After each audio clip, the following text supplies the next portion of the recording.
It's a pleasure to be here with you, Rosalind. Pleasure to be here with you and all of you too. Yeah, likewise.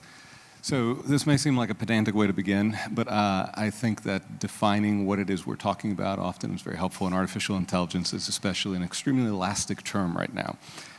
Can you help us think a little bit about how that term has evolved, how you think about it, what might be a good, useful definition, maybe even leading us to Biden's recent statement on AI? Yes, back in the early 90s when I started the first machine learning course at the MIT Media Lab where I teach now, it was the first day of class. I would say what we are doing is not AI, because the people who were the parents of AI said that AI was not mathematical, that our brains weren't that mathematical, and machine learning was full of mathematical functions. They said AI was more about coming up with models that understood how people actually think and reason and have consciousness and all these functions of the human brain. I said, okay, so today what I'm teaching you is not AI, but it's useful, and I think it's going to be very useful. And sure enough, here we are decades later, and what is now called AI is exactly machine learning. It's a bunch of mathematical function approximations and ability to not only classify and recognize and detect and alert to all kinds of things out there, but also to synthesize the examples from the data that it's trained on. So it's changed a lot over the decades. It's also changed from being something that used to be like it's what we think of as intelligent to, and I asked for permission to, I don't usually use my phone in these things, but Biden actually has in his recent executive order a definition, a brief definition here. The term artificial intelligence, or AI, has the meaning set forth in 15 U.S.C. 94013. I didn't even know there was such a formal government definition. Here it is. A machine-based system that can, for a given set of human-defined objectives, make predictions, recommendations, or decisions influencing real or virtual environments. So there's nothing about intelligence, there's nothing about modeling the brain, and in fact, you know, if it's just like making a decision influencing something in the environment, well, you know, you put money in a soda machine and it makes a decision to, you know, activate this lever and out pops a beverage. Because there has been a long history of various cycles of development in AI and AI winters and hype cycles that come with it as well. Right now, we're in a moment that feels as if things are changing very quickly, evolving very quickly. Many milestones are being hit. Is this a qualitatively different moment than in the past, or have we reached an inflection point?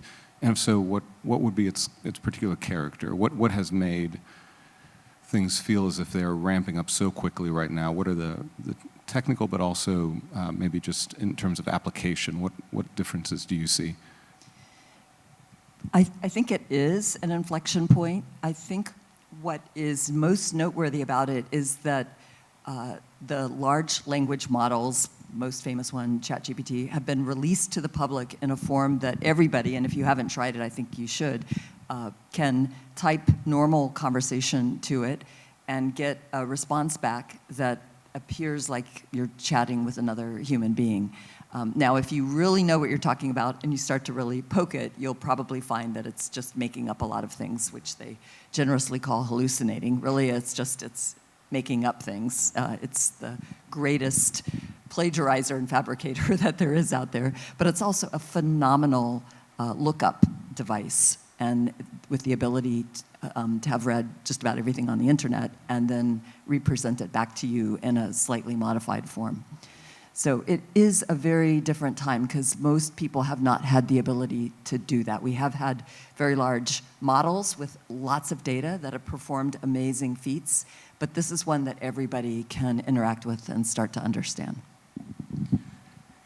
And similarly for the generative AI with images as well. Right? Mm-hmm. Can you give us just maybe a very, this might be a fraught question, but a quick synopsis of what is happening when we make a request of ChatGPT or of a generative AI model? Yeah, generative AI refers to the AI that is able to synthesize or generate something as opposed to just analyze something. We talk about analysis versus synthesis. Analysis, it's maybe telling you what's in there. Synthesis, it's creating an example of something. And it's doing it based on a bunch of words or prompts that you give it that have been associated not just through the machine processing, but by machines with thousands of humans, in the case of GPT, labeling and giving the machine learning feedback. So I cringe every time you see in the news that it learns on its own. It doesn't learn on its own. It is running with algorithms that people shaped. It is tuning those algorithms with human feedback, saying that's a bad answer, that's a good answer, do more of this, don't do more of that. And thousands of people, and millions online, if you choose to click the thumbs up, thumbs down to the kinds of answers it gives you, shaping it. So this is then tuning the mathematical functions, which then affect how it pulls out examples from what's there. So it doesn't want to plagiarize exactly what's there and do an exact retrieval. So it will match different statistical properties or texture properties or color properties or shape properties or more complex combinations of those that it's quote unquote learned by looking at officially gazillions of examples. I don't know how many. They won't tell you exactly what's in the training set, which I think is a problem. As we move to maybe thinking about some practical wisdom with how we think about and interact with AI, I wanted to ask you a little bit about how your faith has impacted your work over the years. Yes, for those who don't know, I moved from being an atheist to a Christian. That story is written up in Christianity Today. And in the process of being a Christian who also teaches at MIT on AI and machine learning and technology creation, I realized that as I had several successes in my career that we built kind of bandwagons, right? We would start to do something that maybe only a few people in the world were doing, and next thing you knew, there were hundreds of people doing it, and then thousands of people doing it. So I realized we kind of had a lot of influence. And what we seemed to be using our influence for was more of the same, right? Making the big successful tech companies bigger and more successful so they could pay our graduates even more. And that somehow didn't jive quite fully with my faith, especially as I met people who were dealing with disabilities and illness and lots of day-to-day challenges in the church that were not being met by technology in society. So I decided that I would start working on technology that would help people on the autism spectrum. And we started working on that, and we met people with lots of other needs too while trying to help people with autism. We wound up accidentally discovering that one person wearing our sensor that had a big signal was actually having a seizure. We realized we were detecting seizures. So I started learning a lot about people with epilepsy. And one thing kind of led to another, and I realized there are all these, they're more than I can serve or we can serve. But if we could inspire more people working on technology to serve the folks who are being left out, the world would be a much better place. And the cool thing is, when you meet with students who are trying to figure out what to do with their life, if you give them something really cool and technical and hard to chew on, and it does great good in the world, those two dimensions, not just the do something cool and great, then they get even more inspired. So I think we need to be just trying to inspire more people learning how to build technology to understand the real problems in the world. We need to be bringing these together, because too often the technology is innovated in a little box by people who just see what exists and try to make it better. So I'm going to ask one more sort of more general question before coming to some specifics. You've written very eloquently about the role that the doctrine of the image of God plays in our thinking and your thinking. Can you maybe speak to that just a little bit with regards to artificial intelligence or how you think about AI? Yeah, often I've been asked to talk about, machines made in our image, right? And are we trying to play God? And when we build AI, maybe there are some people trying to play God, but mostly I think people are trying to make the world a better place. They're trying to make something that solves a problem better, or they're trying to build something that works like the human mind because they want to understand the human mind. It's still the most amazing source of intelligence and awesomeness, right, as we look at any living being. And what I find is that the more I'm in awe of it and think about it, the more I'm in awe of the one that is the source of it all, the very source of consciousness and life and meaning and purpose and our very ability to know. And that is our maker. And however you think we were made, through whatever mechanisms or processes or whatever, people have lots of different viewpoints on that. But we are just marvelously made. And that is inspiring. So as we make things, as we make this AI, I'm constantly mindful of the fact that we are makers. We are, just like we are made in the image of one much greater than we can comprehend, we are making things that are very inferior to us, although they have some capabilities that certainly greatly extend our capabilities. So you have had a distinguished career. You have founded a whole field of study, affective computing. So you've been an insider, very much an insider.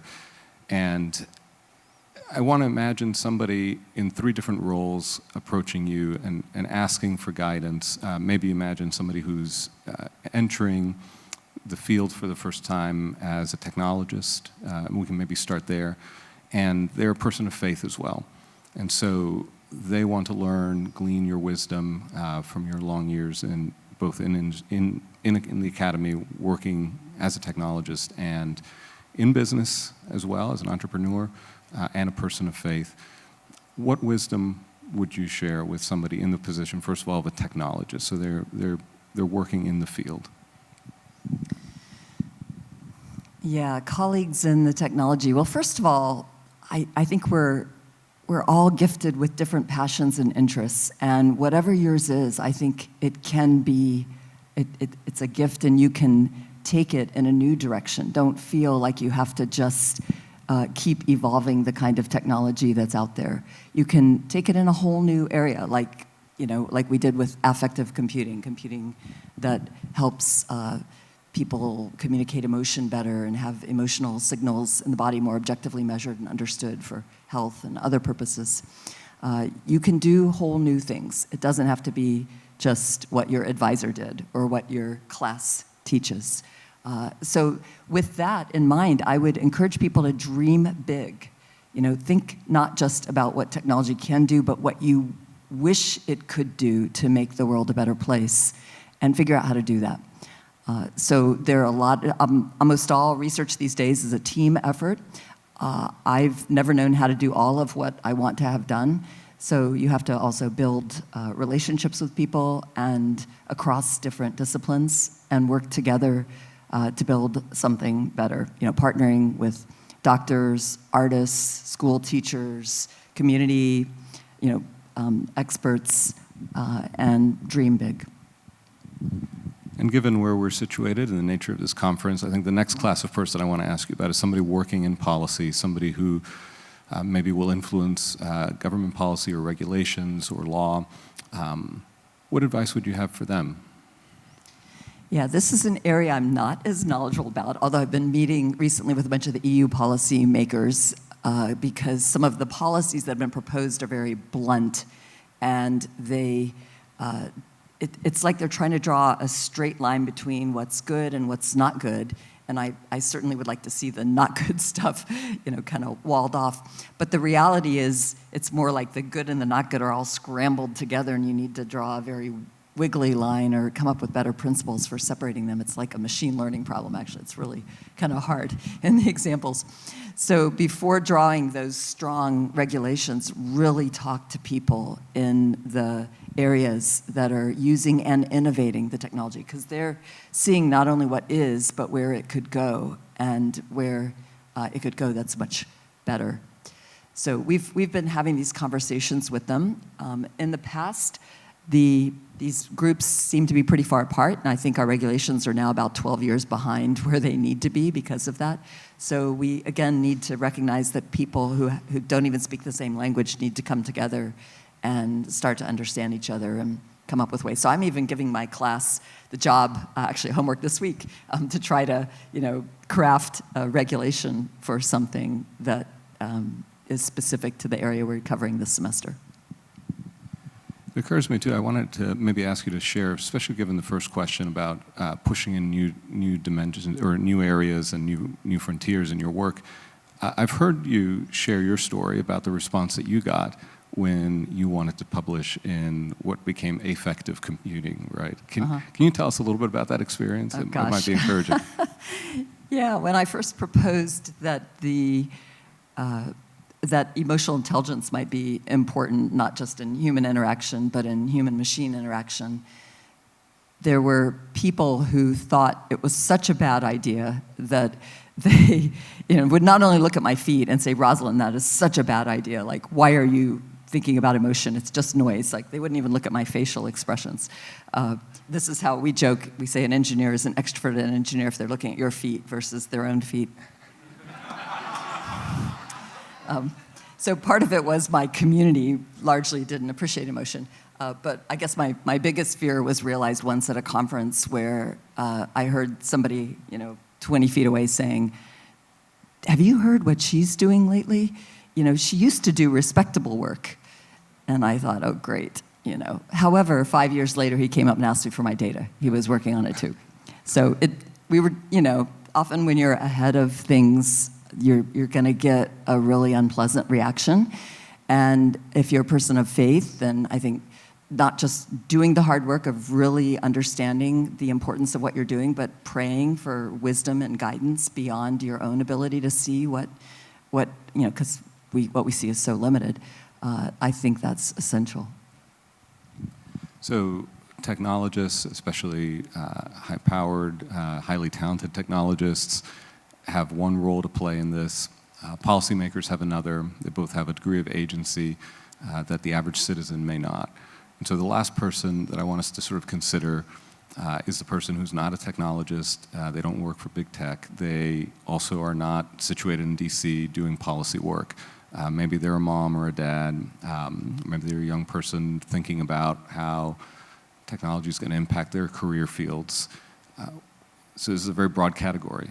But what would you counsel, or what wisdom would you offer someone trying to just figure out how to live faithfully in the moment, given the challenges and opportunities presented by the range of technologies we call AI? Yeah, you play a super important role of being grounded and keeping your feet on the ground and knowing the difference between reality and what's in the science fiction movies. And when you hear people claim things that sound kind of crazy to you, call it out. Say, hey, that sounds kind of crazy. Like, is there real evidence for that?